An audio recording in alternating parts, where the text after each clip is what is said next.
warahmatullahi wabarakatuh. Selamat pagi anak-anak. Semoga kalian selalu dalam kesehatan dan dalam lindungan Allah Subhanahu wa taala.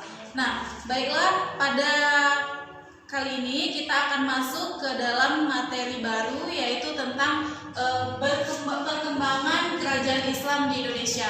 Seperti yang kita ketahui, Islam masuk ke Indonesia melalui beberapa jalur. Ada dari jalur perdagangan, ada jalur perkawinan, ada jalur dakwah atau pendidikan, dan ada yang terakhir jalur kesenian. Nah, masuknya Islam ke Indonesia itu dibawa oleh 4 bangsa, yaitu bangsa dari Gujarat atau India, bangsa dari Persia, bangsa dari Mekah, dan satu lagi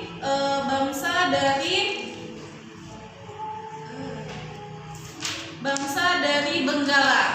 Nah, pada jalur perdagangan, seperti yang telah kita ketahui, perdagangan adalah melalui jalur perairan Selat Malaka.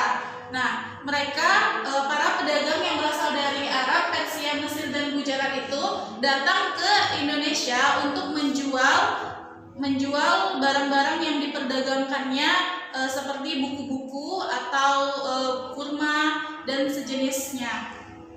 Nah, para Arab, Persia, Mesir, dan Gujarat tinggal beberapa saat di Indonesia, sehingga dia bisa melakukan perkawinan dengan para wanita di Indonesia. Nah, itu dari jalur perdagangan dan jalur perkawinan itu saling berkaitan. Selama mereka tinggal di Indonesia untuk menunggu angin musim supaya bisa berlayar kembali ke negara mereka, mereka tinggal menetap dan melakukan perkawinan dengan wanita di sana. Nah, kalau melalui media dakwah dan media pendidikan itu dibawa oleh 9 wali atau wali songo, dan dengan cara mereka membangun sebuah pesantren dan membawa anak-anak sekitar, anak-anak yang tinggal di daerah sekitar untuk ikut belajar tentang agama Islam. Nah, yang terakhir adalah melalui kesenian. Kesenian yang ditampilkan yang tidak luput dari pengaruh agama Hindu pada waktu itu, yaitu seperti wayang kulit, gamelan, dan ketoprak. Jalur Islam masuk Indonesia melalui 4 jalur ini dikemukakan dari 3 teori, yaitu teori Gujarat, teori Persia, dan teori Mekah. Nah, teori Gujarat ini yaitu beranggapan bahwa agama dan budaya Islam dibawa oleh orang-orang Gujarat yang berasal dari India yang melewati Selat Malaka. Teori ini datang ke Indonesia pada abad ke-13 melalui kontak para pedagang dan kerajaan Samudra Pasai yang menguasai Selat Malaka pada saat itu. Nah, yang kedua adalah teori Persia. Dalam teori Persia ini dia menolak bahwa ajaran Islam itu datangnya dari Gujarat. Dia mengatakan bahwa ajaran Islam itu datangnya dari Persia pada abad ke-13.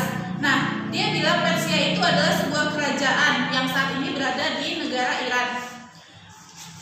Kemudian dia bilang juga di dalam teori Persia itu mengatakan bahwa ajaran Islam itu datangnya dari Persia karena pada saat itu di Indonesia yang berkembang adalah ajaran Syiah. Syiah berasal dari Persia. Nah, yang ketiga yaitu teori Mekah. Teori Mekah ini datang ke Indonesia pada abad ke-7.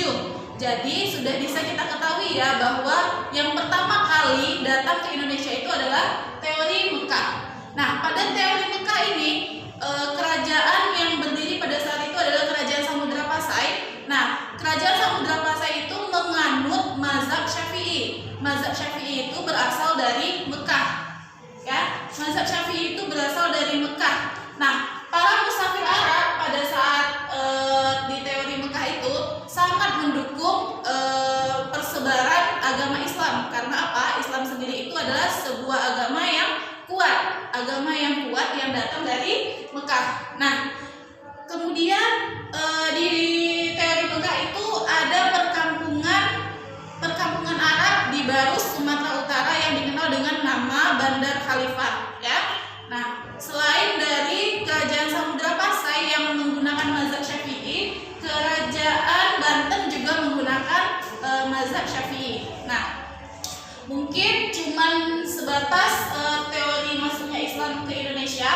Jadi kalian tolong di rumah cari kembali beberapa kerajaan yang yang menganut agama Islam. Nah, kemudian diresum atau disimpulkan kerajaan Islam apa saja dan bagaimana raja-raja tersebut mengalami masa kejayaannya. Oke, sekian. Assalamualaikum warahmatullahi wabarakatuh.